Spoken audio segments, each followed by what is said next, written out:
On the 15th of July, Indian government approved 1,27,500 crore rupees for semiconductors. The Finance Ministry has cleared a 1.25 lakh crore rupees outlay for the India Semiconductor Mission 2.0. $13 billion, 6 years, and they called it Semicon 2.0. And within a matter of days, every retail WhatsApp group was flooded with the same list of semiconductor stocks. Vedanta, Bharat Electronics, HCL, etc. Now let me tell you something that should genuinely bother you. Now under the first phase of this mission, about 1,64,000 crore of projects were already approved. And once the news for Semicon 2.0 was out, news started spreading to buy Tata Elxsi, HCL, BEL, etc. and people bought it. But here's the hard truth. Majority of the project money went to Tata Electronics. Now Tata Electronics is 100% owned by Tata Sons, which is not listed. So by investing in Tata Tech or Tata Elxsi, how will you benefit? Because benefits are going to an unlisted company. Many people invested in HCL, but here's what most people don't understand. The HCL Foxconn chip plant near Jewar is not actually owned by HCL Tech. It is owned through a separate promoter company called Vamasundari Investment. So if you invested in HCL thinking that you're investing in a semiconductor plant, you actually weren't. The plant is outside the listed HCL Tech company. So what has Semicon 2.0 actually changed?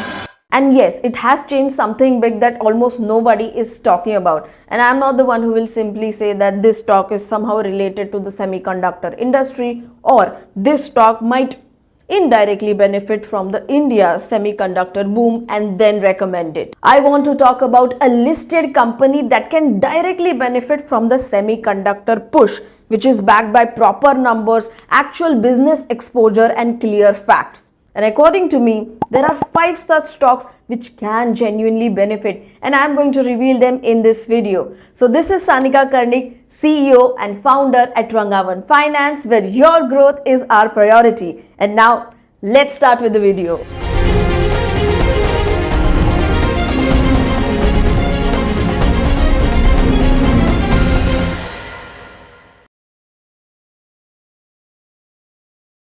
First, let us start by understanding what's different, because this is the part which decides which stocks benefit the most. And most importantly, Semicon 2.0 has added something completely new. Companies making semiconductor machines, materials, chemicals and gases can now get up to 30% support. And for research on more advanced chip, support from the central government and state governments together can go up to 75%. Now this new category is the most important thing of the entire policy.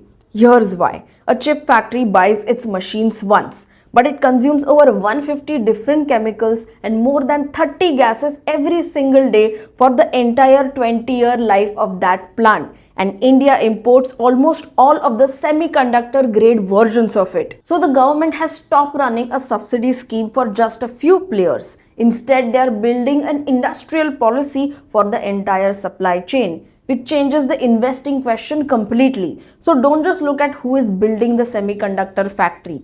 See who is supplying to every factory for years. And here are 2 more important points which most of the people missed. The government will not give the money upfront. The company has to invest first, prove the investment, and then they will receive the support step by step. Secondly, 2 benefits have been removed: support for technology transfer cost and help for buying the land. So the message is simple. Semicon 2.0 will favor the companies who have good finances and real technology partners. Companies who have a good proposal but weak execution may struggle. Remember that. We are going to apply it to all of the 5 stocks. So let's start with the 5th stock, Kaynes Technologies, the most directly listed chip packaging company in India, and its wholly owned subsidiary, Kaynes Semicon, just inaugurated a 3,300 crore plant at Sanand on 31st of March. Capacity roughly 6 million chips a day, focused on power modules for EVs and industrial use. And 2 things suggest that this is real and not a press release. They acquired Fujitsu's power module business. So They bought the technology instead of hoping to develop it, and UST has directly invested in the semiconductor subsidiary, and the management has guided for 15,000 crores of revenue from semiconductor business by FY 2028. Now, most of the videos will not tell you this about Kaynes Technologies. It had already lowered its own FY 26 revenue guidance to 4,000 crore rupees. It delivered 3,626 crore rupees. Now that's a miss of roughly 474 crore rupees against a target which it had already cut. Plus the profit was 364 crore, up 24%. Revenue was up 33%. Good growth on paper, but still a miss on its own reduced promise. And the stock has already corrected around 56%. So a lot of overvaluation is now reduced. But now the semiconductor business has to start delivering, and investors should focus on actual utilization at the Sanand plant instead of big announcement or capacity numbers. And technically the stock is showing early signs of reversal, and those who have not built a position should wait for a proper breakout. And 4,225 is an important resistance, and if the stock moves above 4,225, here we can see a good momentum. Now tracking a stock is very important because after the breakout it is going to rally a lot, and that is what we do at RangaOne Finance. We don't make our clients track these stocks. Now many research analysts just give a trade and their work is done, but not here. At RangaOne Finance, our team tracks each and every stock on a daily basis. Whenever we achieve the target, immediately you receive a profit booking update. If we hit a stop loss, you receive that update as well. And we know that our clients are busy in their jobs and their businesses. So at RangaOne Finance, we take responsibility of every trade that we recommend. So you can also join RangaOne Finance if you want such trades. And for your reference, on the left side, I have shown the stocks in which recently we have hit the stop loss. You can see how much less the percentage of stop loss we have kept. And on the right side, you can see the stocks where we have booked profits. So you can have a look at them and you can join RangaOne Finance today. Now let's talk about the fourth stock, CG Power. Now this one is important for a completely different reason. Now this is the only company in this theme that has put actual semiconductor numbers on a page. Now CG Semi is a joint venture with Renesas Electronics of Japan and Star Microelectronics of Thailand. Total investment 7,600 crore, the largest listed semiconductor project in India. Its G1 line at Sanand is already in commercial production, with G2 plan to take capacity to roughly 14.5 to 15 million units per day. And note the Renesas partnership. Now that is an actual technology partner, that is not a proposal. And here's the number which I want you to remember from this entire video. In Q1 FY27, CG Power semiconductor business made 94 crore rupees in revenue but reported a EBIT loss of 50 crore. Now that may look bad, but this is normal in the early stage of a semiconductor business.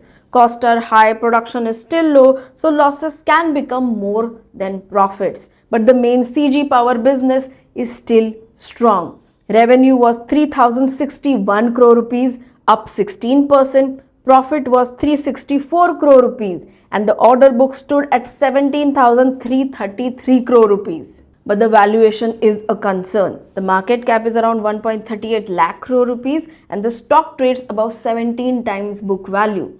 So the logic is simple. Good business and strong long-term semiconductor potential, but the current price already expects a lot of future growth. So for me, it is expensive and we need to wait. Now the third stock is Navin Fluorine, and this is one company that fits the semiconductor material theme very well. In February, the company commissioned a 450 crore AHF plant at Dahej to make electronic grade hydrofluoric acid with Bus Chemtech as its technology partner. And it also has a 120 crore project with Chemours at Surat for cooling fluids used in high-end hardware. But why is hydrofluoric acid so important? Because semiconductor factories use it to continuously clean and etch the silicon wafers. But the key is purity, and semiconductor grade materials require extremely high level of purity, which makes this business extremely difficult to enter. and India currently imports most of its electronic grade supply, so there is a strong import substitution opportunity. And the FY26 revenue was 3,314 crore and profit was 664 crore rupees. Market cap is around 42,436 crore rupees, which means the stock trades at roughly 53 times the earnings. But remember two things. Semiconductor revenue is still very small compared to Navin Fluorine's overall business, and getting approved as a supplier to semiconductor factory can take years. But the positive part is, once a chemical supplier gets approved, the factories usually avoid changing suppliers because even a small change can affect the chip quality and production. So a simple story is, strong opportunity and difficult to copy technology, but semiconductor contribution is still at a very early stage. Now technically speaking, Navin Fluorine recently gave a very strong breakout, and this is one stock which we had recommended to our clients with a buy price of 6,600, and since then we have achieved 5 targets in the stock. Now at RangaOne Finance, we don't just give one target and forget the stock. We will initially share target 1 and target 2. But if the momentum remains strong, we keep on upgrading the target. Now for Navin Fluorine, our targets moved from around 10% to 13% to 22% to 29%, and our current target is now about 51%. And the important point is that we don't just talk about the winning trades. I've seen multiple research analysts, they only talk about the targets but never about the stop losses. But at RangaOne Finance, sometimes we also hit our stop loss and book losses. And whenever we do so, we immediately update our clients and make them exit the stock and follow a disciplined approach. And you can see that we have kept our stop losses tight between 4 to 5%, and max to max they can go up to 8%. So that is our approach. Keep the losses controlled and let the winning trades run. And if you want to experience our research, then you can start with RangaOne Basic. And later, if you want to upgrade to premium, you can do that as well. And currently the basic yearly plan is running a discount, so take advantage of it. Now coming back to the video, same test we are going to run on the list of stocks which is forwarded in every WhatsApp list. First is Bharat Electronics. It is a buyer of chips, not a maker. It is a defense stock. Tata Elxsi, design services, no chip IP of consequence, no ISM approval, no disclosed semiconductor revenue. Next, Dixon, a display factory proposal which sits next to the chip chain and not inside it, and nothing is approved yet. Next stock is Syrma SGS. It has raised 1,000 crore to keep future opportunities open, but the company has clearly said that it will not set up its own OSAT semiconductor packaging plant. So for now, it is only an opportunity they may explore, not an actual semiconductor project. Then there is Spell Semiconductor, one of India's oldest chip packaging companies, and their FY24 revenue was just 12 crore rupees, while it reported a loss of 17 crore rupees. Market cap is around 708 crore rupees. So being an old semiconductor company does not automatically mean it is a strong semiconductor investment. The actual business numbers still matter. I hope you got my point about the semiconductor industry in 2026. So the real question is not which company got the plant. The real question is which company will keep supplying products and services to these plants for the next 20 years. But yes, stock 1 and stock 2 are still remaining, but this video has already become too long. So what can we do? Just comment below the video, reveal stock 1 and stock 2. And if enough of you comment below the video, then definitely I will make a part 2 of this video. So I will see you very soon in part 2. This is Sanika signing off from RangaOne Finance, and I will see you very soon in the next one. Till then, bye-bye. Investment in the securities market is subject to market risks. Read all the related documents carefully before investing.